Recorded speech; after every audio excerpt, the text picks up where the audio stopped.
Buenos días a todos, gracias por estar acá presentes. Vamos a hacer una revisión de enfermedades huérfanas pulmonares. Es muy importante la presencia de ustedes acá porque ustedes son divulgadores de información y eso nos ayuda a hacer una expansión de la información acerca de estas enfermedades. Vamos a comenzar. Las enfermedades huérfanas tienen unas características especiales. Primero, son subdiagnosticadas, no las conocemos, los médicos muchas veces no sabemos información, son poco conocidas, son poco frecuentes, tienen un difícil diagnóstico, son enfermedades de alto costo, son usualmente heredadas y afectan severamente la calidad de vida. Una cosa importante es que como no las conocemos, son enfermedades que progresan en el tiempo, afectan la calidad de vida y cuando llegamos al diagnóstico después de desafortunadamente muchos años, la calidad de vida del paciente está muy comprometida. Vamos a hablar de una de las enfermedades poco conocidas que se presentan en dos picos de la vida humana, en la etapa neonatal y en la etapa del adulto. Quiero hacer referencia a eso porque si nosotros no la diagnosticamos en la etapa de neonatal, pasa desapercibida y vuelve a presentarse en la vida adulta, cuando ya la lesión pulmonar es muy importante. Vamos a hablar de la definición de esta enfermedad, de la fisiopatología, del diagnóstico, del tratamiento, del pronóstico y de algunas cosas para llevar a casa. Entonces, la alfa-1 antitrypsina es una glucoproteína cuya función es inhibir las proteasas neutrófilas o serinoproteasas, como se conocen, que son la elastasa leucocitaria, la catapexina G y la proteinasa 3. ¿Qué hacen estas proteínas? Defienden el pulmón de las infecciones, son como proinflamatorios y esta deficiencia de esta alfa-1 antitrypsina hace que no se pare de producir estas proteasas. O sea, el pulmón está constantemente en un estado inflamatorio de defensa, como si tuviéramos guerreros permanentemente defendiendo el pulmón. Esta enfermedad es por una mutación en el gen SERPINA1 del cromosoma 14 y es una enfermedad codominante, autosómica recesiva, que codifica el inhibidor de las proteasas. Principalmente está sintetizada a nivel hepático y es importante mencionar que al haber la deficiencia estamos favoreciendo la lesión pulmonar crónica y la lesión hepática crónica. Entonces, como acá vemos, la alfa-1 antitrypsina cubre protegiendo los pulmones de la elastasa del neutrófilo, que es una enzima que constantemente nos sirve para defendernos de las infecciones, pero a la vez causa daño pulmonar. Como dije ya, se produce en el neutrófilo, perdón, en el hígado, protege a los pulmones y esta elastasa del neutrófilo pues tiene una acción protectora contra las bacterias y evita que esas bacterias causen infección a nivel pulmonar. La sustitución de esta alfa-1 antitrypsina básicamente se da por una proteína normal que no puede secretar. O sea, tenemos un déficit y no podemos secretar esta proteína. Está retenida en el retículo endoplásmico del hepatocito y esto lleva a causar cirrosis y lesión hepática. La actividad proteolítica de la elastasa de los neutrófilos no solo sobre el tejido pulmonar, sino sobre el tejido conectivo y más tarde lo vamos a ver. Y hay una destrucción alveolar persistente que no está inhibida por el déficit de la alfa-1 antitrypsina.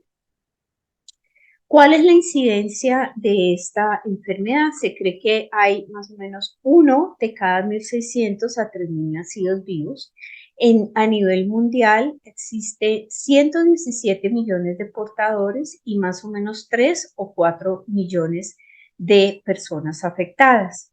Como vemos, es una enfermedad autosómica recesiva. Va a haber 2 personas o 2 padres que tienen su gen portador y como en la fibrosis quística y otras enfermedades huérfanas, va a haber el 25% de los enlaces o de las personas de este matrimonio que van a estar afectados, otro 25% que no van a estar afectados y un 50% que van a ser portadores. Entonces, como vemos, aunque es una enfermedad que tiene baja incidencia, baja prevalencia, sin embargo, considerar que hay 3 o 4 millones a nivel mundial afectados es de importancia.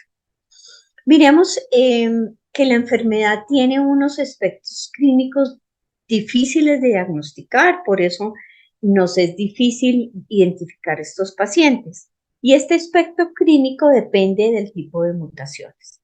Básicamente hay 7 tipos de mutaciones, como lo vemos acá, el alelo MM, que son las personas que son normales, el alelo MS, donde los niveles de alfa-1 están entre 100 y 200 miligramos por decilitro. No vamos a ver alteración pulmonar y no vamos a ver alteración hepática. Estos de alelo MS podrían pasar desapercibidos, igual que el SS, la mutación SS, donde los niveles van a estar entre 70 y 105. La alteración pulmonar también es baja y no va a haber alteración hepática. La mutación MS tiene unos niveles de alfa-1 que posteriormente vamos a ver cómo los tomamos entre 60 y 120. La alteración pulmonar va a ser baja y la hepática baja. Y el ZS, donde los niveles de alfa-1 ya van a estar más afectados, 40-80, la alteración pulmonar es en el 10% de los pacientes y la hepática en el 10% también. El tipo ZZ o Z es básicamente pacientes que tienen un nivel muy bajo de alfa-1 entre 20 y 45 y casi todos los pacientes entre el 85 y 100% van a tener alteración pulmonar y alteración hepática. Y los de la mutación null no van a tener presencia de niveles de alfa-1 y el 100% van a tener una alteración pulmonar. Entonces nosotros vamos principalmente a detectar los pacientes que vemos aquí en azul, que son los que tienen un nivel de alfa-1 antitripsina por debajo de 120, porque estos dos de la parte superior de la tabla pues son difíciles de diagnosticar. ¿Cómo vamos a identificar estos pacientes? Y es importante que ustedes reconozcan los pacientes neonatos con ese tipo de enfermedad. Por ejemplo, la ictericia colestásica es muy común en los recién nacidos, principalmente en los niños pretérmino, y se presenta como ictericia. Entonces dirán, no, es una incompatibilidad, es de pronto la nutrición parenteral, pero pueden presentar solo ictericia colestásica, generalmente entre la 4ª y la 8ª semana de vida. Pueden presentar hepatitis neonatal, entonces uno de los diagnósticos diferenciales son todas las infecciones materno-fetales o de las primeras etapas de los neonatos. La hepatomegalia es muy característico en estos pacientes y una cosa que vemos en estos pacientes es el sangrado por déficit de vitamina K. Entonces, sangrado intestinal, sangrado pulmonar o sangrado a nivel de los sitios de venopunción. Entonces, recuerden, neonatos con hepatitis, hepatomegalia o ictericia o sangrado por déficit de vitamina K son los principales síntomas en estos pacientes. Ya viene un periodo donde la enfermedad es asintomática, o sea, si no la detectamos en la edad de recién nacidos o neonatos, se nos va a pasar un paciente asintomático, entre comillas, aunque tenga la enfermedad, y va a venir la etapa de los adultos jóvenes o adolescentes donde van a tener hepatomegalia, hepatopatía crónica, esplenomegalia, cirrosis, cáncer hepatocelular. Entonces, importante en estos pacientes. Y estos pacientes adultos o adultos jóvenes o adolescentes van a tener tos, dificultad respiratoria, expectoración crónica, sibilancias, bronquiectasias, la presentación de enfisema pulmonar antes de los 30 años y una cosa que es típica y es enfisema pulmonar en no fumadores. Aquí vemos un dibujo de cómo está el daño de tejido pulmonar alveolar con la formación de enfisemas y destrucción de la pared alveolar central. Entonces se produce un pulmón con lesiones enfisematosas. Entonces recordar, neonatos o adolescentes o adultos jóvenes con enfisema o enfermedad pulmonar. ¿Por qué se produce esa enfisema o esa enfermedad pulmonar? Básicamente hay un desequilibrio entre las proteinasa y la antiproteinasa, o sea, entre las enzimas que afectan el pulmón y las sustancias que controlan la producción de esas enzimas. Existe un aumento en la quimiotaxis con aumento de los leucotrienos B4 y los macrófagos y se produce un estrés biomecánico de tensión superficial a nivel del alvéolo y hay la destrucción pulmonar alveolar. Este es un cuadro muy interesante porque relaciona el EPOC y la presentación de déficit alfa-1 antitrypsina. Como vemos en la línea horizontal, tenemos los tipos de mutaciones.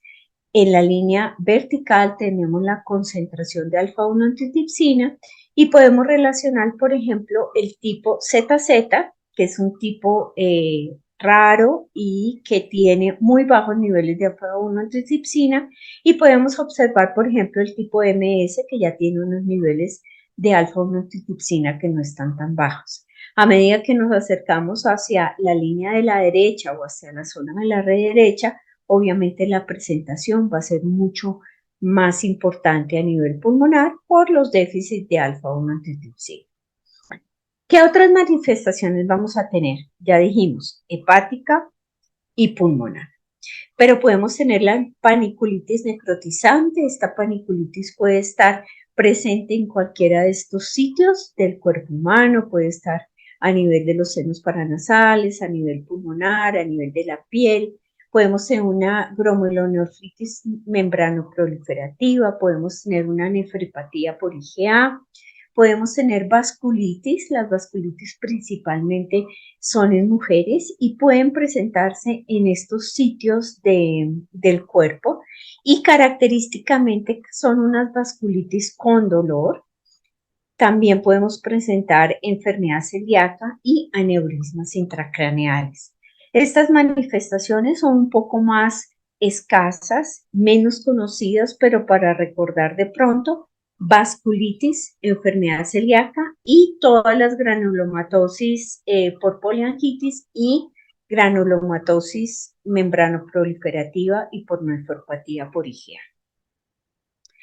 ¿Cómo vamos a hacer el diagnóstico? Entonces decimos, primero que nosotros los médicos, los paraclínicos, las niñas de terapia respiratoria, los enfermeros digan, oiga, este paciente puede tener una déficit de alfa-1 antitrypsina. Entonces, primero lo más importante es que conozcamos la enfermedad, que sepamos que existe, que sepamos cuáles son los síntomas y signos más predominantes, que sabemos que es una enfermedad que va a estar poco presente en frecuencia, pero que si diagnosticamos a tiempo vamos a tener una mejor calidad de vida.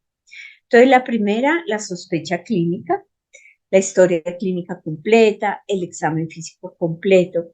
Y nosotros ahora en Estados Unidos se tiene el método diagnóstico intradomiciliario para tomar niveles de alfa-1 antitrypsina en saliva. Entonces, existe estos kits en Estados Unidos para tomarlo. Desafortunadamente aquí no lo tenemos que tomar en sangre, pero sí podemos tener los niveles de alfa-1 antitrypsina en las unidades de neonatos. Ante la sospecha clínica, tomarlos de cordón o de talón para tomar los niveles de alfa-1 antitrypsina. Entonces, ¿cómo lo vamos a solicitar? Niveles séricos de alfa-1 antitrypsina. ¿Qué más vamos a solicitar? Pues para clínicos mirar las pruebas hepáticas, mirar la radiografía de tórax, el TAC de tórax, un eco hepático, si se requiere pues la biopsia hepática, y siempre que tengamos niveles por debajo de 100 miligramos por decilitro, decilitro, sospechar en niveles déficit de alfa-1-antitipsina. ¿Qué vamos a hacer después? Hacer una interconsulta genética y tomar el test genético para saber qué tipo de mutación, después de que tengamos los niveles bajos, tiene este paciente, para saber qué tipo de presentación clínica va a tener, si va a tener, por ejemplo, un compromiso hepático, un compromiso pulmonar, y saber si necesita reemplazo.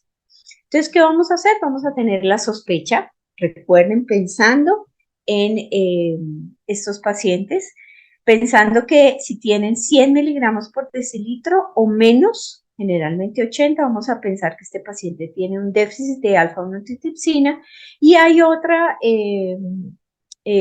digamos, presentación a nivel de laboratorio, que son microgramos por litro, que les puede decir que tiene 20 a 60, que son los valores normales, y que tenga una menor de 11 microgramos por litro como resultado del laboratorio. Entonces van a tener o miligramos por decilitro o microgramos por litro. Entonces yo sospecho el paciente clínico, determino los niveles de alfa-1-antitipsina a nivel de sérico y puedo tener dos posibilidades: que sean normales, entonces voy a descartarlo, o que sea inferior al nivel normal, o sea, menor de 100, y puedo volver a reclasificar ese paciente. Si tengo valores por debajo de 57, pienso que tiene un genotipo ZZ o ZS, SZ, y si tiene valores por arriba del 57, pienso que tiene MS, SS, MZ o SZ. Entonces es importante que correlacionemos el nivel con el tipo probable genético o la mutación que puede presentar ese paciente.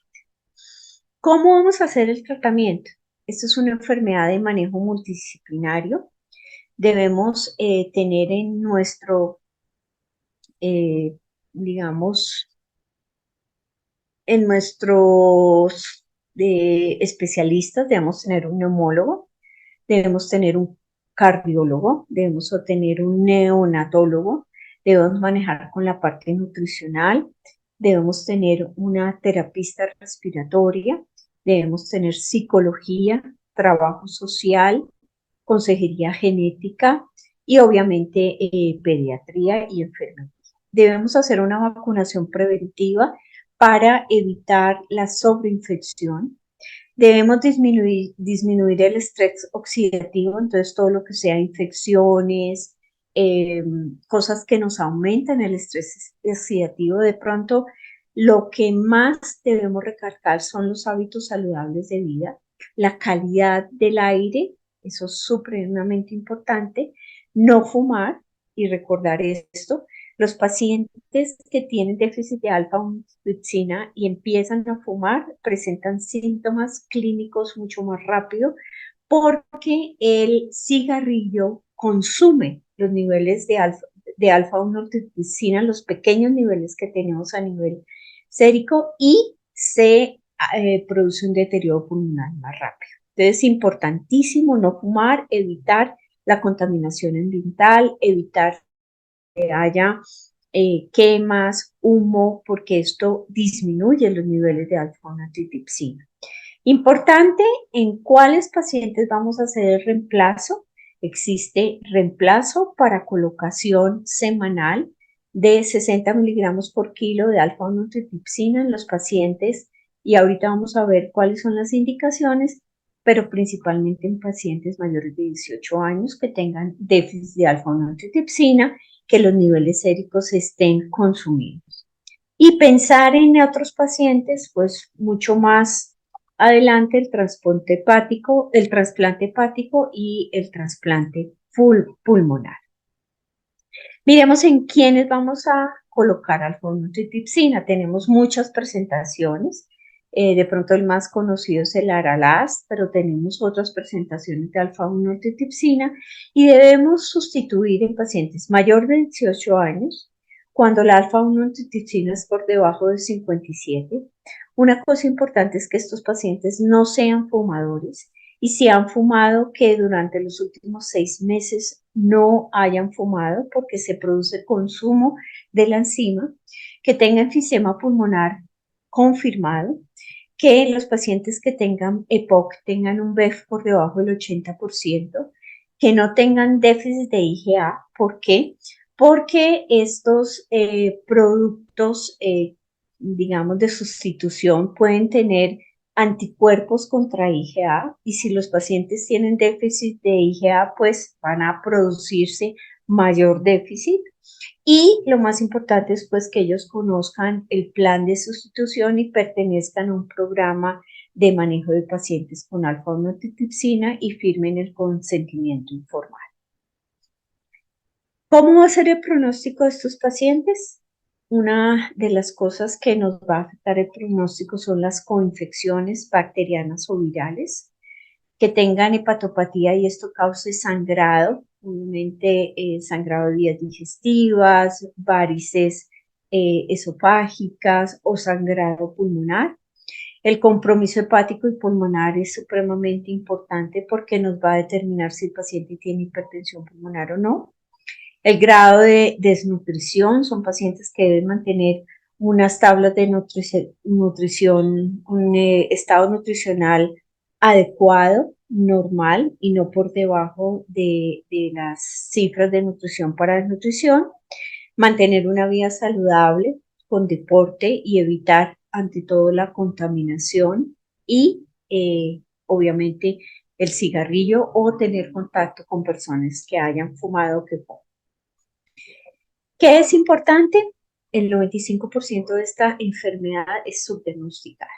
Entonces, tenemos solamente un 5% para diagnosticarla, pero traje esta frase del doctor Nicolás Lavalle que me parece muy relevante y es: se diagnostica en lo que se piensa y se piensa en lo que se sabe. O sea, nosotros no vamos a diagnosticar esta enfermedad si no la conocemos, si no pensamos en ella y si no hemos por lo menos oído, leído o por lo menos pensado que es una enfermedad que existe.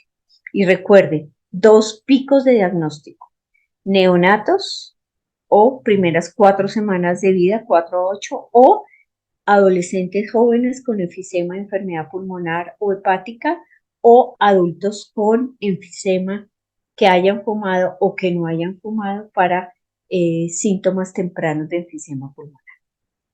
Muchas gracias.